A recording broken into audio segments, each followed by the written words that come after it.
तो इस प्रकार आप इनको देख सकते हैं और इनको अपने बुद्धि में आप लोगों को रखना है, क्योंकि परीक्षा में ये प्रश्न आते हैं। अब अभ्यास मौखिक करेंगे हम लोग, अर्थात आप लोगों को प्रश्न पूछेंगे तो आप लोग मौखिक उत्तर इसका देंगे। अधोलिखितानां प्रश्नानां उत्तरम एक पदेन दत्त, और केवल आपको एक शब्द में ही इन प्रश्नों का उत्तर देना है।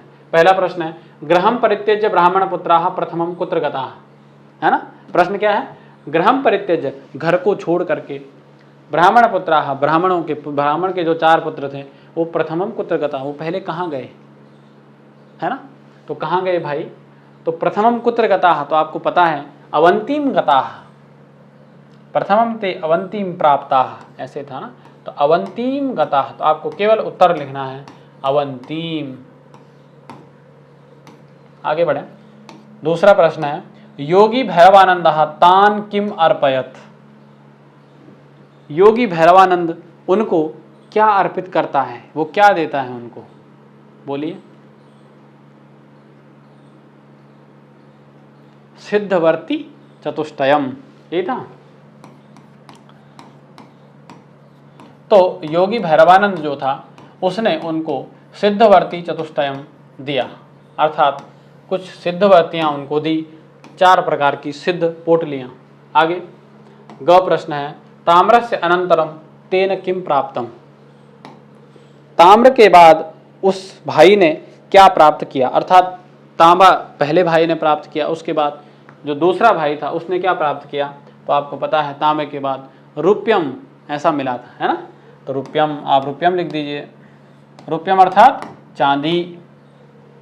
उसके बाद तृतीया ब्राह्मण खनित्वा किम अपश्यत, और जो तीसरा ब्राह्मण था उसने खोद करके क्या देखा, तो तीसरे ब्राह्मण को चांदी के बाद स्वर्ण मिला, है ना, तो स्वर्णम।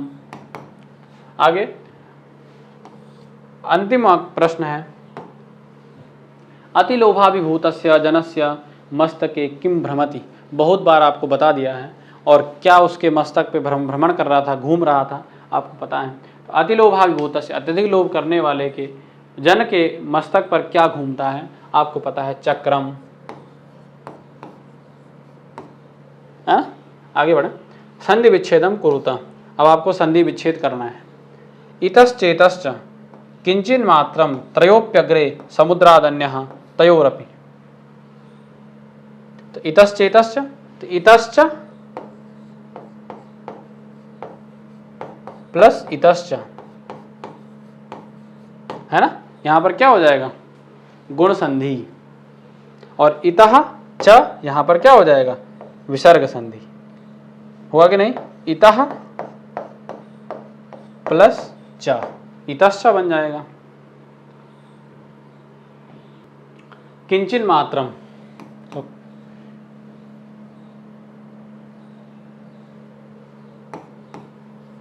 किंचित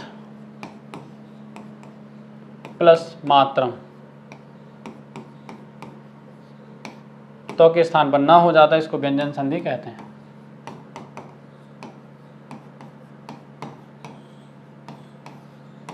आगे त्रयोप्यग्रे, त्रयो पी प्लस अग्रे, ठीक है। यहां पर पी, ई और अ को य हो जाता है, इसको यण संधि कहते हैं।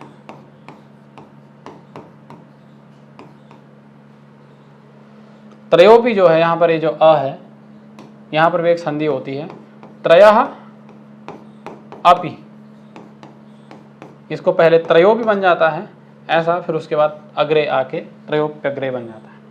हम आगे बढ़े। समुद्रात अन्यः, तो समुद्रात प्लस अन्यः, है ना, ता को द हो गया, अर्थात व्यंजन में कोई कार्य हुआ है तो व्यंजन संधि इसको कहते हैं। लास्ट है तयोरपि, तो तयो प्लस अपि, विसर्ग के स्थान पर र हुआ, तो आपको पता है इसको विसर्ग संधि कहते हैं। क्या कहते हैं, विसर्ग संधि। बच्चों विसर्गों के स्थान पर कभी र हो जाता है, कभी स हो जाता है ना, और वो भी तीनों प्रकार के स हो जाते हैं, जैसे इतश्च इतश्च, तो इतः च यहाँ पर इतश्च बन जाता है, फिर इतश्च वहाँ पर भी आपको दो दो स दिखते हैं, अर्थात इतः यहाँ पर विसर्ग रहता है, उसके स्थान पर स आदेश हो जाता है, इसको विसर्ग संधि कहते हैं, क्योंकि विसर्ग के स्थान पर होने वाला जो कार्य होता है उसको विसर्ग संधि के नाम से जानते हैं। आगे बढ़ेंगे। अब प्रश्न है समास विग्रहम कुरुतः, समास का विग्रह करेंगे। पिपासा कुलितः, ये आपने ऊपर पढ़ा भी है, तो आप लोग इसको देख करके फिर से बनाएंगे। तो पिपासा कुलितः, इसमें समास जो होगा पिपासया आकुलितः, पिपासा कुलितः। आगे स्वेच्छया, स्वस्य इच्छया स्वेच्छया।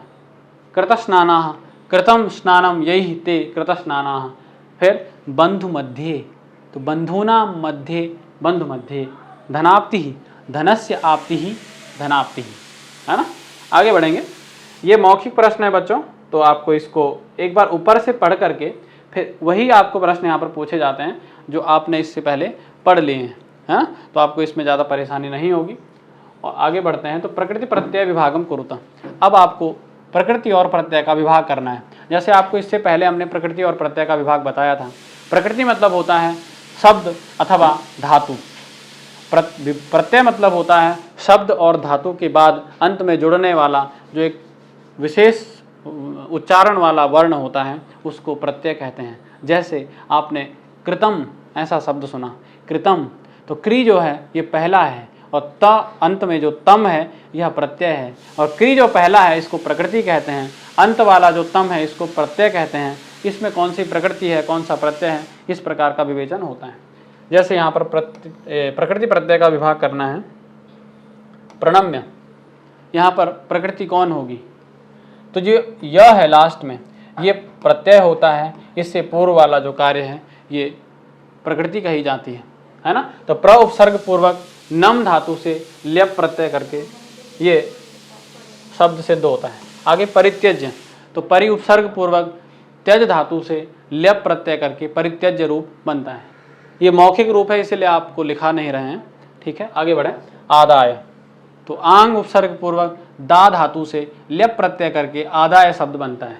उक्त्वा, उक्त्वा क्या है, बोल करके, है ना।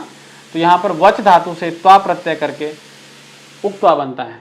वच धातु ये है, इससे त्वा प्रत्यय करके उक्त्वा ऐसा रूप बनता है, ठीक है। आगे बढ़े। प्रस्थितः, प्रस्थितः में प्र उपसर्ग पूर्वक स्था धातु से त प्रत्यय करके, है ना, प्रस्थितः ऐसा बनता है। आगे बढ़ेंगे। विपरीतार्थकान शब्दान वदत, अर्थात जो ये शब्द हैं इनके विपरीत अर्थात इनके विलोम शब्दों को आपको कहना है, विपरीत अर्थ वाले शब्दों को कहना है। तो बंधु, बंधु मतलब क्या होता है, अरे हमारा सगा संबंधी भाई, और इसका विपरीत क्या हो जाएगा, शत्रु। बहुत सरल है, बंधु का शत्रु। निश्चय, निश्चय का क्या हो जाएगा, अनिश्चय। क्षिति, क्षिति मतलब क्या होता है, पृथ्वी। और बोलते हैं ना धरा आकाश, आकाश बोल दीजिए, आकाशः।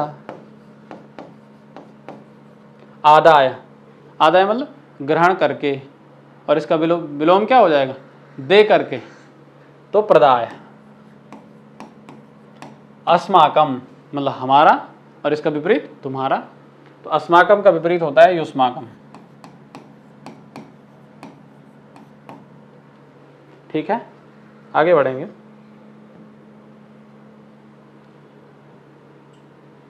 अभ्यास लिखिता, अब आपको लिखना है, ठीक है। अभी तक तो मौखिक था। अधोलिखितानां प्रश्नानां उत्तराणि संस्कृत भाषाया लिखत, अधोलिखित जो प्रश्न है उनके उत्तर आप संस्कृत भाषा में लिखिए। पहला प्रश्न है, कस्मिंश्चित् अधिष्ठाने के वसन्ति स्म, किसी स्थान में, अधिष्ठान अर्थात स्थान विशिष्ट में, के वसन्ति स्म कौन रहते थे।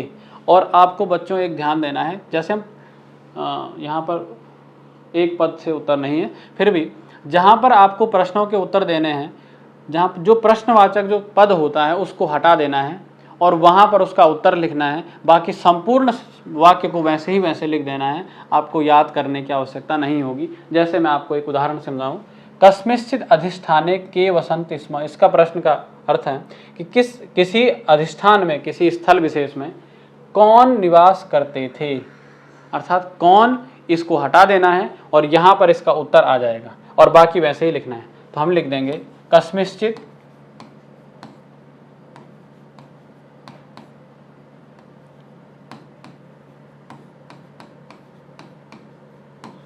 कस्मिंश्चित् अधिष्ठाने, इसको जगह यहाँ पर छोड़ देंगे, बाकी वसन्ति स्म,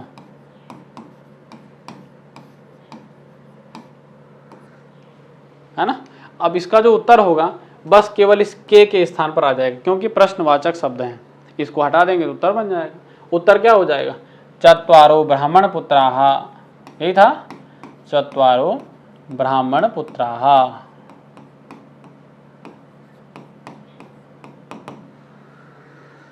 ठीक है, इसी प्रकार आपको उत्तर लिखने हैं। आगे बढ़ेंगे। दूसरा है गृह्यताम स्वेच्छया ताम्रम एतत् कस्य वचनम अस्ति, है ना। गृह्यताम अर्थात स्वेच्छया, अच्छा अपनी इच्छा से आप तांबे को उठाइए, जितना आपको तांबा चाहिए उतना आप तांबा लीजिए। ऐसा कौन कहता है? एतत् कस्य वचनम, आपको पूरा ऐसा लिखना है, कस्य के स्थान पर उसका उत्तर लिख देना है कि गृह्यताम स्वेच्छया ताम्रम इति प्रथमस्य, है ना, प्रथम एक पहला जो पुत्र था उसे ने तो कहा था, तो प्रथमस्य वचनम, जो पहला था उसका वचन था। तो यहाँ पर प्रथमस्य लिख दीजिए। आगे, ते किम सम्मन्त्र्य स्वदेशम परित्यज्य परस्थिताः, वो क्या विचार करके, अर्थात कौन थे ब्राह्मण पुत्र, उन्होंने क्या विचार किया और कौन से विचार करके अपने देश के लिए, वो अपने देश को छोड़ करके दूसरे स्थान में जाने के लिए, अर्थात अवंती इत्यादि क्षेत्रों में जाने के लिए वो निकल गए। तो क्या उन्होंने विचार किया है? तो क्या प्रश्न का उत्तर हो जाएगा, बोलिए? अर्थाय, उन्होंने अर्थ के लिए। तो किम सम्मन्त्र्य, अर्थम सम्मन्त्र्य, कुछ विचार उन्होंने किया, है ना, अर्थ की प्राप्ति के लिए वे लोग वहाँ से निकल गए। आपने यदि पाठ को अच्छे से पढ़ा है तो आप लोग इसको देख सकते हैं, किसमें, तद गच्छामः कुत्रचित् अर्थाय, यही उन्होंने विचार किया। चलो फिर चलते हैं, कहीं हमको कुछ धन मिल जाए तो हम लोग वहाँ जाने का निर्णय करें, यही उन्होंने मन अभिमंत्रित किया, सोचा। तो तद गच्छामः, यहाँ पर आप किम के स्थान पर तद गच्छामः कुत्रचित् अर्थाय, ये आप लिख दीजिए। आगे बढ़े। स्वर्ण भूमिम दृष्ट्वा तृतीयः ब्राह्मण पुत्रः किम अवदत्, स्वर्ण भूमि को देख करके तीसरा जो ब्राह्मण पुत्र था उसने क्या कहा, है ना, उसने भी यही कहा था कि गृह्यताम स्वेच्छया स्वर्णम, आप अपनी इच्छा से स्वर्ण को उठा लीजिए, है ना, यही तो उत्तर था। तो गृह्यताम स्वेच्छया स्वर्णम, उन्होंने कहा। आगे बढ़े। भैरवानंद किम अपृच्छत, भैरवानंद ने क्या पूछा, ये पूछा था, क्या पूछा था उन्होंने कि आप कहाँ से आए हैं, आपका क्या प्रयोजन है। तो क्या भैरवानंद ने उनको पूछा था? तो भैरवानंद कहता है कुतो भवन्तः समायाताः, इसको लिख दीजिए। भैरवानंदः तान् अपृच्छत् किम कुतो भवन्तः समायाताः, आप कहाँ से आए हैं। आगे बढ़ेंगे बच्चों। दूसरा प्रश्न है अधोलिखित वाक्येषु रेखांकित पदानि आधारीकृत्य प्रश्न निर्माणं कुरुत। अब आपको जो ये रेखांकित पद हैं, ये इन वाक्यों में ये रेखांकित पद हैं 1 2 3, है ना, बस 3 ही है ना।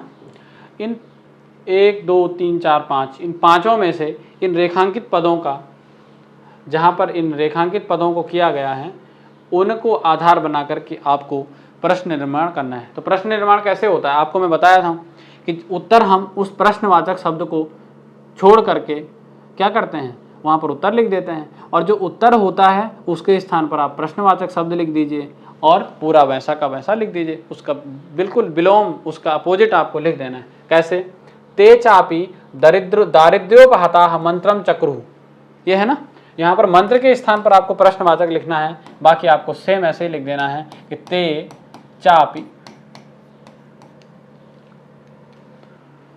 तो देखिए हमने आपको बताया था कि देखो जो प्रश्न होते हैं उनको उत्तर के स्थान पर वहाँ पर हम प्रश्नवाचक चिन्ह का प्रश्नवाचक जो शब्द होता है उसको वहाँ पर लिख देते हैं।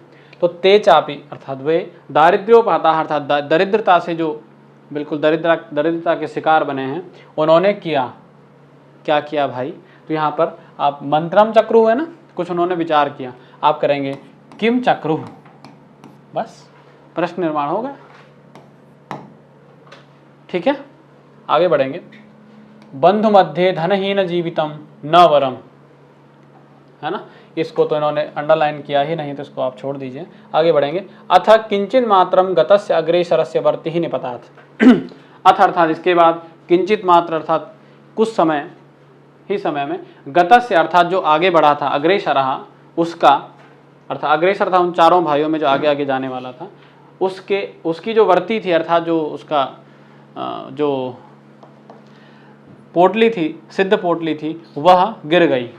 ठीक है, तो ये वर्ती जो है यहीं पर आपको प्रश्नवाचक चिन्ह लिख देना है अर्थात शब्द लिख देना है, बाकी आपको पूरा ऐसे ही लिख देना है। तो अथ किंचिन मात्रम गतस्य अग्रेसरस्य कह निपतात, ठीक है, अथवा का निपतात, यहाँ पर आपको का मात्र लिख देना है, बाकी ऐसे ही सेम हो जाएगा। तो का निपतात, तो अथ किंचिन मात्रम गतस्य अग्रेसरस्य का निपतात, क्या गिर गई। ठीक है, आगे है सिद्ध मार्गच्युतो च्युतः सह इतश्चेतश्च बभ्राम। सिद्ध मार्गच्युतः, जो सिद्ध था और वो सिद्ध मार्गच्युत हो गया, अर्थात जो चारों भाइयों में से जो लास्ट वाला जो पुत्र था वह मार्गच्युत हो जाता है, अर्थात अपने रास्ते से भटक जाता है। वह इतश्चेतश्च बभ्राम, अर्थात इधर उधर घूमने लगा। आपको इस स्थान पर प्रश्नवाचक शब्द लिख देना है, अर्थात कुत्र बभ्राम, कुत्र बभ्राम, बस इतना लिख देना। आगे बढ़ेंगे। तीसरा प्रश्न है, अधोलिखित क्रियापदानां स्ववाक्येषु संस्कृते प्रयोगम कुरुतः। अधोलिखित जो क्रियापद हैं उनके प्रयोग से आपको अपने वाक्यों का निर्माण करना है। तो आप लोग देखिए कौन कौन से क्रियापद हैं भाई। तो पहला है गच्छामः, बहुत सरल है ना, वयम गच्छामः। एक वाक्य, अभिहितम, तैहि किम अभिहितम, उन्होंने क्या कहा, तो तैहि, ये आपकी पाठ्य पुस्तक का ही है जो आपने अभी पढ़ा है, तैहि किम अभिहितम, ये प्रश्न हो गए, अर्थात एक वाक्य बनी गया जब प्रश्नवाचक हो अथवा विधिवाचक हो, कुछ भी हो। आगे बढ़ेंगे। प्राक, प्राक मतलब पहले, आपको पता है, तो क्या हो जाएगा, प्राक एकेन ताम्रम प्राप्तम, है ना, प्राक अर्थात पहले, एकेन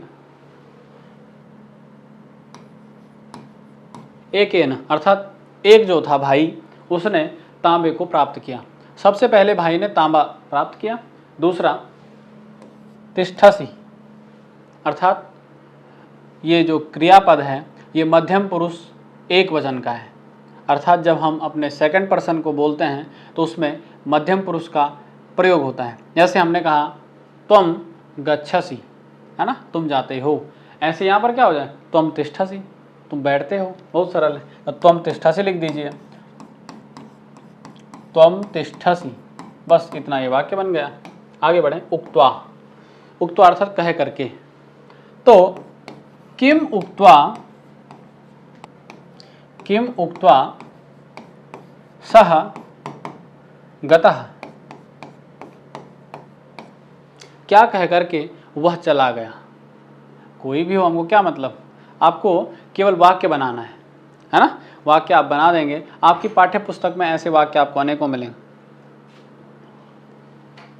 तो किम उक्त्वा सह गतः, क्या कह करके वो चला गया। इस प्रकार से आपने वाक्यों का निर्माण इन क्रियापदों से किया। आगे बढ़ेंगे। कोष्ठांतर्गतानाम शब्दानाम सहाय्येन रिक्त स्थानानि पूरयत। अब ये जो कोष्ठक हैं, ये जो कोष्ठक है, इसके अंदर कुछ शब्द इन्होंने लिखे हैं, इनके माध्यम से हम लोगों को इन रिक्त स्थानों को पूर्ण करना है। ठीक है, तो क्या हम इन रिक्त स्थानों में लिखेंगे, सो ब्रवीत यान्तु भवन्तः यास्मि, मैं जाता हूँ, है। सो ब्रवीत अर्थात उसने कहा आप जाइए मैं जाऊँगा, है ना, मैं जाता हूँ। तो उसने क्या कहा, मैं जाता हूँ।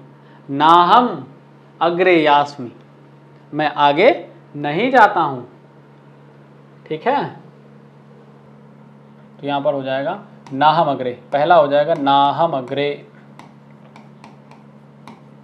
दूसरा है सप्राह मूढ़ न किंचित,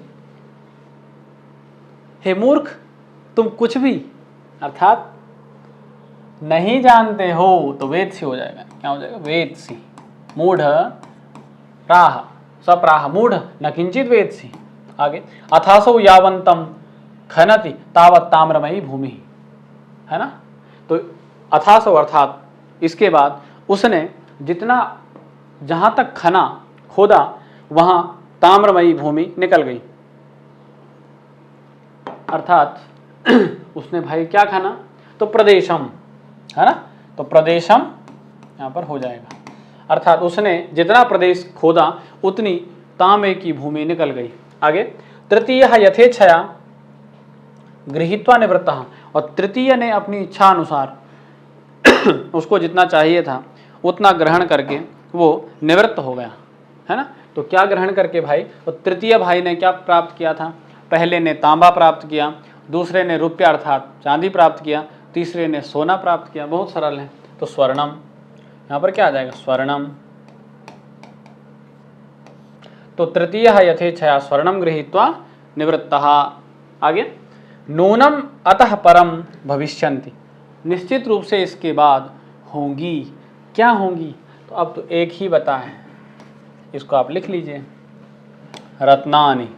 अर्थात वो जो चौथा भाई होता है वो कहता है कि इसके बाद अब मुझे रत्न मिलेंगे, है ना। पहले तांबा मिला, उसके बाद चांदी, उसके बाद सोना, अब मुझे हीरे मोती मिलेंगे। और हीरे मोती के स्थान पर उसको कुछ भी नहीं मिला। यही है। आगे बढ़ेंगे। रेखांकित पदेषु प्रयुक्ताम विभक्तिम लिखत। अब जो रेखांकित पद हैं, केवल आपको रेखांकित पदों को ही देखना है, बाकी आप सारा छोड़ दीजिए। ठीक है, ये ऐसे इन्होंने छोड़ा, इसको छोड़ दीजिए। आपको केवल ये और ये, इन्हीं को ग्रहण करना है, इसको ऐसे रहने देना। और उसमें भी केवल इस रेखांकित पद में ही आपको विभक्ति देखनी है। विभक्ति आप कैसे पहचानेंगे बच्चों, तो आपको शब्दरूप याद कराए जाते हैं। जैसे रामः रामौ रामाः, रामम रामौ रामान, तो कहते हैं ना रामः रामौ रामाः प्रथमा, रामम रामौ रामान द्वितीया, रामेण रामाभ्याम रामैः तृतीया, रामाय रामाभ्याम रामेभ्यः चतुर्थी, है ना। कर्ता ने प्रथमा, कर्म को द्वितीया, ऐसा क्यों रटाते हैं, इसी ज्ञान को अर्जित करने के लिए कि आपको शब्दों में विभक्तियों का ज्ञान हो पाए। जहाँ पर कर्ता की विवक्षा होगी, कर्ता को बोलने की हमारी इच्छा होगी, वहाँ पर कर्ता में प्रथमा विभक्ति होगी। जहाँ पर हमने किसी के द्वारा ऐसा अर्थ हमको विवक्षित होगा, वहाँ पर तृतीय विभक्ति का बोध होगा, है ना। ऐसे राम के द्वारा, है ना, राम के द्वारा सीता लाई गई, तो रामेण हो जाएगा। इतना सरल है तृतीया में। तो यहाँ पर अनेन है, आप समझिए यह तृतीय विभक्ति एक वचन का रूप है। तो आपको विभक्ति केवल बतानी है, वचन भी नहीं। आपको यहाँ पर तृतीय विभक्ति लिख देनी है।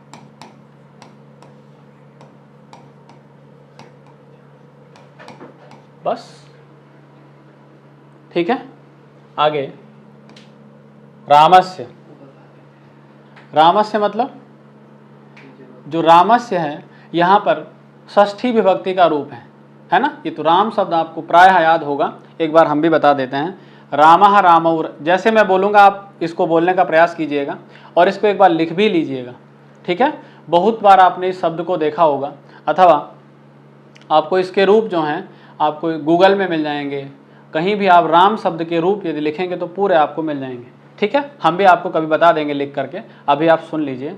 रामः रामौ रामाः, रामं रामौ रामान, रामेण रामाभ्याम रामैः, रामाय रामाभ्याम रामेभ्यः, रामात् रामाभ्याम रामेभ्यः, रामस्य रामयोः रामाणाम, रामे रामयोः रामेषु, हे राम हे रामौ हे रामाः, ठीक। हे राम जो होगा उसमें विसर्ग नहीं होगा, ठीक है बस। और उसके आगे संबोधन का चिन्ह होगा, जैसे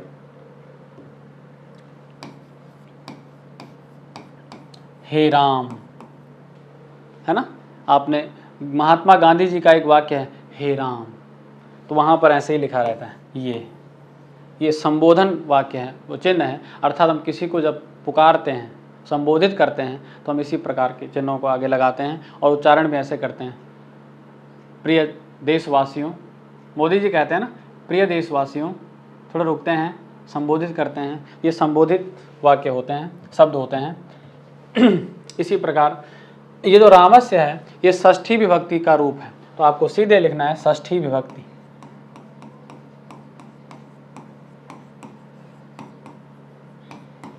आगे सह, अब जो सह है बहुत सरल है, आपको पता है सह जो है ये प्रथमा एक वचन का रूप है, बहुत सरल। रामः इसमें विसर्ग है ना, फिर श्यामः, मोहनः, ग्रामः, ऐसी सह है तो इसमें प्रथमा विभक्ति है।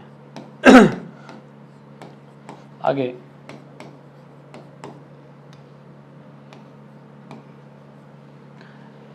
एकस्मिन, एकस्मिन, यदि आपने अस्मिन ऐसा कभी सुना होगा तो अस्मिन में हमेशा सप्तमी विभक्ति का रूप अस्मिन बनता है। जैसे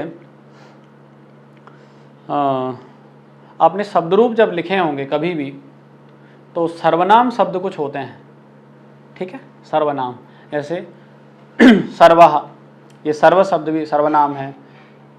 और इदम शब्द है ना, हम बोलते अयम, अयम रामः, इसका सप्तमी रूप क्या बनेगा अस्मिन, है ना।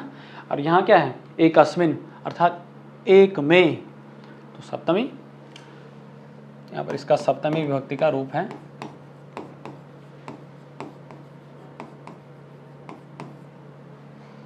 आगे बढ़ें।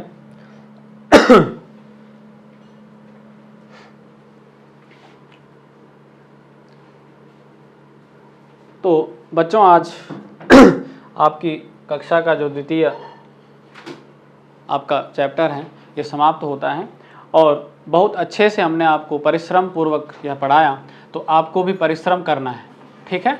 आप ऐसे ही परिश्रम करेंगे, और जैसा हमने आपको बताया कि आप यदि सुख चाहते हैं तो आपको विद्या नहीं मिलेगी, आप यदि विद्या चाहते हैं तो आपको सुख का त्याग करना पड़ेगा, और यदि आप सुख का त्याग करेंगे तो आपको निश्चित रूप से विद्या प्राप्त होगी और आप अपने लक्ष्य को निश्चित साकार कर सकेंगे और आप एक समृद्ध बिहार का सपना पूर्ण कर सकेंगे। हम आपके अग्रिम भविष्य की मंगल कामना करते हैं और आगे मिलेंगे आपसे इसी बात को लेकर के। धन्यवाद।